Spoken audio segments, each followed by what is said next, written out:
Hello, everybody. Welcome into Sports by GSMC Podcast Network. I am your host, Jeremy Lapidus. Today is Tuesday, December 3rd. We have a big show for you. Of course, every Tuesday during the NFL season, we continue with our NFL power rankings. We'll start off with that 32-17 and 16-1 as always, as well as we take a look at our winners and losers from another chaotic week in the NFL. Week 13 is in the books, and as we prepare for Week 14, the final weeks before playoffs in a lot of leagues in fantasy football, we take a look at a couple streaming options as it's the last week of buys, and there's 6 teams on buys. We'll take a look at a couple guys you could target if you need just a hole to fill or someone to pick up a flyer for the future. But before we get into any of that, remember, if you would like to be an even bigger part of the show than you already are, all you got to do is go to gsmcpodcast.net.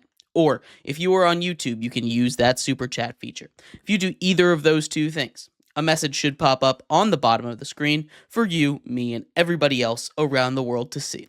If you do have a burning question about sports, anything at all that you would like to ask, go ahead and throw that in the comments. Throw it in the chat. I will get to it as soon as I possibly can. I appreciate everybody so much for sticking around, talking some sports with me here on a beautiful Tuesday, December 3rd. But like I was saying, we are going to start off our show as we do every single Tuesday with the NFL Power Rankings. And we're going to start off right away at number 32. It's the New York Giants. This is a team that currently holds the number 1 overall pick. They've been teetering near the bottom for a while, and right now everything is just falling off for them right now. The Giants are a team that has, or had, I should say, some positives on them. Dexter Lawrence, for one, now goes down with injury. He's out for the rest of the season. Promising rookie tight end Theo Johnson, also on the IR, done for the year with injury. We have Drew Lock / Tommy DeVito at starting quarterback. The Giants are a mess right now of an organization. Everything kind of that could have gone wrong has gone wrong for them this season, and they are the worst team in the league at number 32. At 31, it's the Jacksonville Jaguars, and this is one that I could very easily have at number 32. The reason I have them up is because when Trevor Lawrence is in the game, they are a better football team. They have at least a little bit more promise because they have a competent starting quarterback that the Giants just don't have on their roster right now. That's the biggest difference between them, but still very much in the basement bottom of the league right now are the Jacksonville Jaguars. At number 30, that's going to be the Las Vegas Raiders. They almost escaped with a win against the Chiefs on Black Friday. A weird call with the officials there. Probably was a false start, got called as an illegal formation, ended up losing them the game there. Still, this is a Raiders team that's competing for the first overall pick. They, unlike the Giants again at the bottom, have some promise over there. Brock Bowers putting together a Rookie of the Year campaign for himself. A solid body of work for him, looking to break the all-time rookie reception record, the all-time rookie yards record, trying to break all of those records right now. He is on pace for breaking some of those records that Puka did last season. Raiders, outside of him, kind of a mess.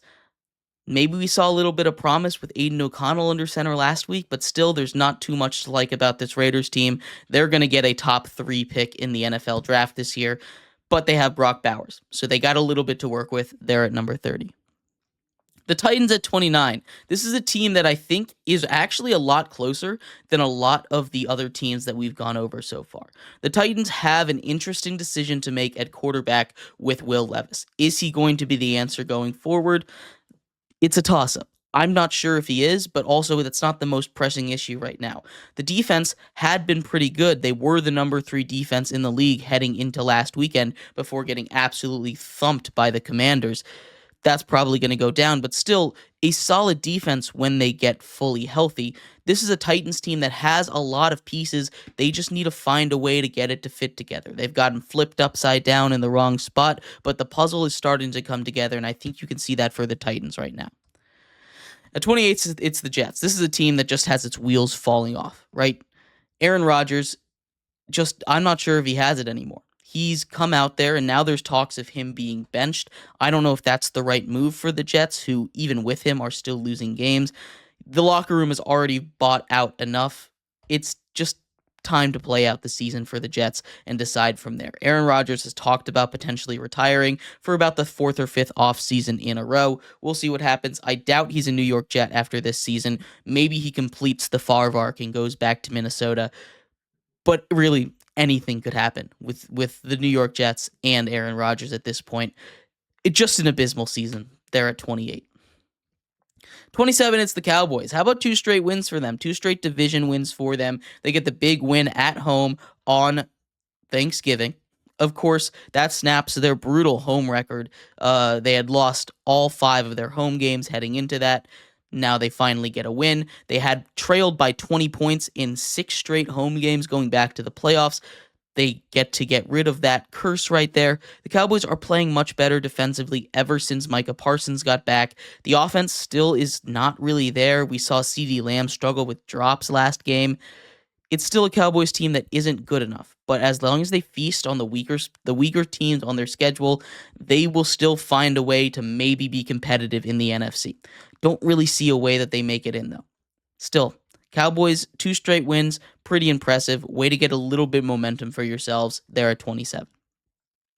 26 is the Patriots. I think they probably should have won that game against the Colts. Anthony Richardson pulled out his Anthony Richardson magic at the end, and he did his thing. Drake May continues to play really, really good. I cannot wait for when he has a surrounding cast with him, when he has a team that will be able to support him, and he's not just throwing to a bunch of nobodies. The defense also needs to step up a little bit, but impressive game from Drake May and the Patriots. They stayed in it until the very end. They got a chance. They had a 68-yard field goal go up. I love that decision. I thought, honestly, was a good one. Joey Sly has quite the leg. He almost made it. He was online just a little bit short. Would have been a crazy way to end that game. Patriots up 3 spots to 26. 25, it's the Colts. They get that win against the Patriots. Anthony Richardson goes out, has another solid game. It wasn't one of his amazing games, but he did his job. Touchdown on the ground, touchdown through the air, led a game-winning drive, and that's the most important thing, right? He is getting out there, and even though he's making a couple of mistakes, he threw 2 interceptions in this game, he corrected them. He came out when he needed to, and in clutch time was able to lead the Colts down the field, not just with his arm, but with his legs. He converted on that 2-point try. That was gutsy. I liked the call there. Indianapolis Colts are a fun team, and they can still find a way to sneak into the playoffs if they win out against a weaker schedule. Colts are at 25. The Bears here at 24, and on here you have a picture of former head coach, now Matt Eberflus, right? This is an offense that is just getting better. The defense continues to play good football. They've kind of started to dwindle a little bit of late, but the offense has gotten better ever since they fired Shane Waldron. They probably should have won at least 2 or 3 of these 6 straight games that they have lost now. Can't go back and change history. It is what it is, but this is a Bears team that is not as bad as their record states. They're still near the bottom of the league, don't get me wrong, but they're near the top of the bad. I'd say they're in the top tier of bad teams. Still need a lot of work to go. It's not Caleb Williams' fault, and they're here at 24. 23 goes to the Panthers. You get to the best of the worst, and here it is. Bryce Young has come out of the woodwork ever since being benched, and he has played phenomenal football. He and the Carolina Panthers, I think, should have won that game. This catch right here from Adam Thielen, that he got a knee down, he had possession of the ball. They called that an incomplete pass. Would have been a touchdown, would have won the game for them. Carolina Panthers should have won even without that. There were 2 missed field goals by the most accurate kicker in the history of the NFL, Eddie Pinheiro.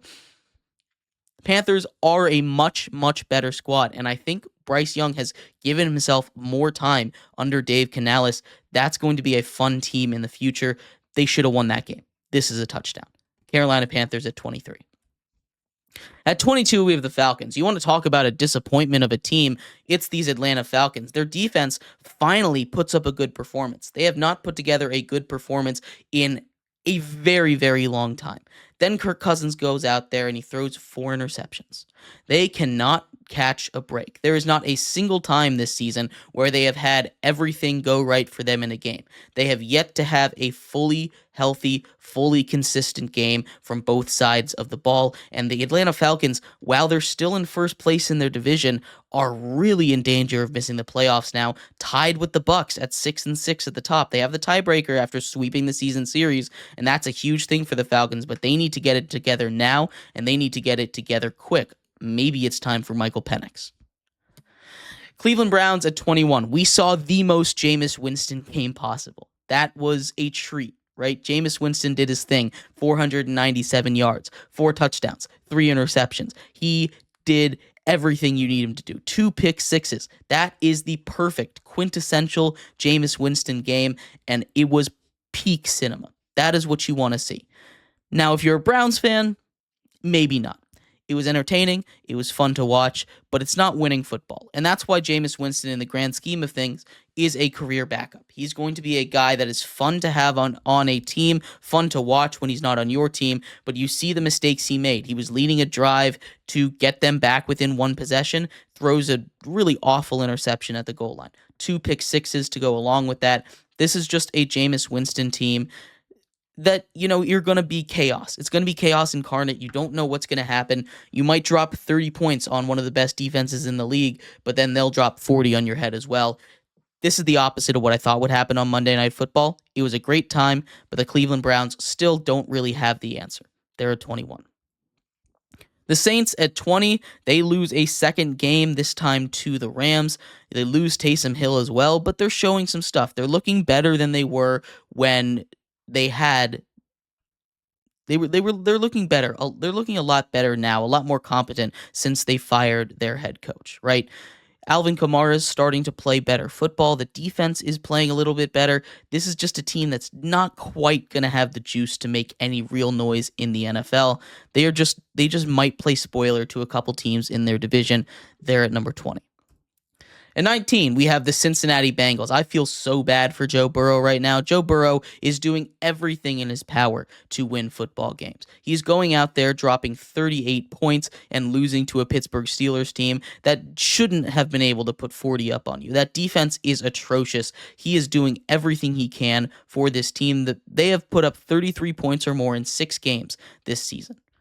They have lost 4 of them. That's the most in NFL history. 38 points. They've put it up twice. They've lost 2 of them. That's the most in NFL history. This is just a brutal, brutal stretch for that Cincinnati Bengals defense, and they need to start over right now. I don't know how they're going to do it, but they cannot roll into next year with the defense being the same. It's just malpractice over there. At 18, it's the Niners. Talk about a fall from grace. We talk about injuries really hitting them hard. Really, they have been one of the bigger storylines of the entire NFL year. Not just this season, but the offseason as well. If you go back to the whole Brandon Ayuk saga, he gets hurt. Now you lose your top 2 running backs. You're down to rookie Isaac Guerendo. This is a team that just has had everything go wrong for them. It's a mess. This is a great team. They're still in the race for their division because of how messed up the division is right now. But the San Francisco 49ers just seemingly don't have any juice left this season. And I think after that snow game, it's just done for them. I'm out on the Niners now. I thought they still had a chance to win the division, but unless they can turn something around quickly, I'm just about out on the San Francisco 49ers for the rest of the year. And at number 17, it's the Rams. They get another win. Puka Nacua continues to do his thing. That offense is getting better. The defense continues to step up. I just need them to beat good teams. They have yet to put a huge performance together against a really good team this season. They're still in the division hunt right now, much like the 49ers. They're in a better spot than the Niners, though. We will see what happens. The Rams at 17. But we're going to take a quick break here. When we come back, we turn our attention to the top half of the NFL. Ranks 16-1 coming up next here on Sports by GSMC Podcast Network.